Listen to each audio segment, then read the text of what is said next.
वहीं प्रयागराज के माघ मेले में इन दिनों आस्था का जन सैलाब उमड़ा हुआ है। ऐसे में राम नाम बैंक श्रद्धालुओं के लिए आकर्षण का केंद्र बना हुआ है। कल्पवासी, साधु संत, आम श्रद्धालु सभी लोग इस बैंक में अपनी हाजिरी लगाने आते हैं। सभी लोग राम राम एक कॉपी में लिखते हैं और उसको फिर से अपने खाते के अनुसार जमा करते हैं। मान्यता है कि जो भी श्रद्धालु संगम स्नान के बाद संगम की रेती पर इस राम नाम बैंक में आकर राम लिखता है, उसकी सभी मान्यताएं पूरी होती हैं। आस्था के इस बैंक में अकाउंट खोलने के लिए किसी तरह के पैसे की या रुपयों की या फिर किसी गारंटर की भी जरूरत नहीं होती है। इसके अकाउंट होल्डर बनने के लिए आपको इस राम नाम के बैंक द्वारा जारी किए गए कोरे कागज के पन्नों पर 1.25 लाख राम के नाम 1 महीने के अंदर लिखकर देना है। तब तक इस बैंक में 5 लाख से ज्यादा खाताधारी बन चुके हैं।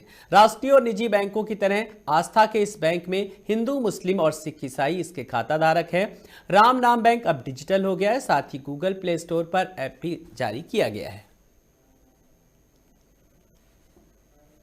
संगम का क्षेत्र अक्षय क्षेत्र है और यहाँ पर राम राम लिखने की परंपरा तब से प्रारंभ हुई जब भगवान राम लंका दहन करके सबसे पहले प्रयागराज आए हैं, उसके बाद अयोध्या गए थे।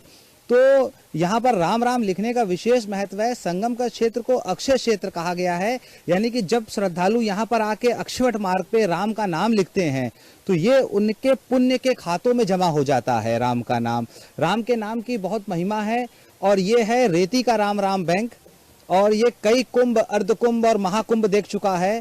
प्रत्येक वर्ष यहाँ पर संगम पे जस्ट जहाँ पर तीनों नदियाँ का संगम होता है, त्रिवेणी संगम पे राम राम बैंक की ये जो संगम शाखा है ये स्थापित होती है। यहाँ पर श्रद्धालु आते हैं, गंगा स्नान करने के बाद राम राम लिखते हैं और राम राम लिख के जमा करते हैं और यज्ञ करते हैं, क्योंकि ब्रह्मा जी ने भी यहाँ पर यज्ञ किया था। आस्था के सबसे बड़े धार्मिक मेले माघ मेले में साधु संतों के तो अनेकों शिविर आपने देखे होंगे, लेकिन हम मौजूद हैं संगम की रेती पर राम नाम बैंक के शिविर में। आप हमारे ठीक बगल में आप देख सकते हैं कि ये राम नाम बैंक का शिविर है और ये पिछले कई सालों से ये शिविर यहाँ लगता हुआ आ रहा है। इस राम नाम बैंक की खासियत ये है कि यहाँ पर जितने भी श्रद्धालु आते हैं उसमें अधिकतर लोग यहाँ पर आते हैं। हमेशा ये शिविर खुला रहता है और यहाँ पर लोग राम नाम लिखते हैं और बाकायदा इनके जो यहाँ पर है बैंक मैनेजर्स की तरह पूरा बैंक चलता है, अकाउंटेंट है और साथ ही साथ ये बैंक डिजिटल भी है। हालांकि संगम की रेती पर इसका महत्व बढ़ जाता है क्योंकि पुराणों में जिक्र है कि जब भगवान राम श्रीलंका दहन करने के बाद जब वो लौटे तो सबसे पहले वो प्रयागराज आए थे और वो संगम तट पर आए थे और उसी के बाद यहाँ से वो अयोध्या गए थे। और उसी को ध्यान में रखते हुए ये करीब अगर हम बात करें तो कई पीढ़ियों से राम नाम बैंक का स्थापना हुआ है और अब यहाँ के जो लोग हैं, जो मैनेजर हैं, वो बताते हैं कि तकरीबन ये कई दशकों पुराना ये राम नाम बैंक है। और आप देख सकते हैं कि हम यहाँ अचानक जब आए तो देखा कि यहाँ पर भारी संख्या में जो लोग हैं वो राम नाम लिख रहे हैं, किताबों में लिख रहे हैं और इनकी यही जो किताब है वो जमा हो जाती है और बाकायदा उसी से इनको पुण्य भी मिलता है।